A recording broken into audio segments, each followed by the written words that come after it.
Totoo pala kapag may edad ka na, saka mo lang ma-realize ang ganda ng buhay nung bata ka pa. Noon simpleng saya lang sapat na. Laro sa labas, tawanan kasama ang mga kaibigan, at uwi sa bahay na pagod pero masaya.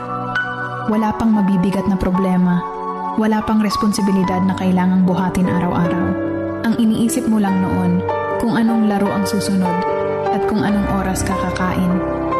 Pero habang tumatanda tayo, saka natin naiintindihan na hindi pala madali ang buhay. May mga pangarap kang kailangan ipaglaban, may pamilya kang gustong bigyan ng magandang kinabukasan. Doon mo marirealize na ang mga simpleng araw noong bata ka ay mga panahong hindi mo na mababalikan. Pero pwede mong gawing inspirasyon para mas lumaban.